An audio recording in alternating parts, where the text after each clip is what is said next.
আসসালামু আলাইকুম বন্ধুরা, আপনারা কেমন আছেন? আমরা সবাই ভালো আছি। আজ সকালের নাস্তা ছিল আমাদের মুরগির পাও, কলিজা, গিলা, গলা, চামড়া, টমেটো আর আলু দিয়ে ভুনা করা, সাথে সিদ্ধ আটার রুটি। আমাদের এই নাস্তাটা খুবই পছন্দ আমার সাহেবের, আমার বাচ্চাদের। আশা করি আপনারা করবেন, এভাবে রান্না করবেন, খাবেন, আপনাদের ভালো লাগবে। আসলে সবাই তো মশলা এক ধরনের খায় না, তাই যার যতটুকু যেভাবে খুশি আপনারা খাবেন।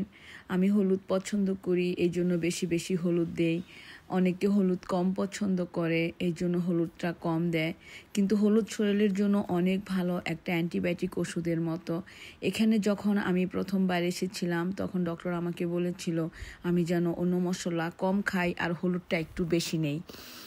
এই জন্য আমি সবসময় হলুদ একটু বেশি পরিমাণের দেই। আর হলুদ খাওয়া তো অনেক ধরনের অসুখ থেকেও মানুষ মুক্তি পায়। তবে বন্ধুরা, আপনারা যেভাবে আপনাদের ভালো লাগে আপনারা ঠিক ওভাবে খাবেন। আমাদের জন্য দোয়া করবেন, আপনাদের জন্য দোয়া করছি। আপনারা সবাই ভালো থাকেন এই কামনাই করছি। আল্লাহ হাফেজ।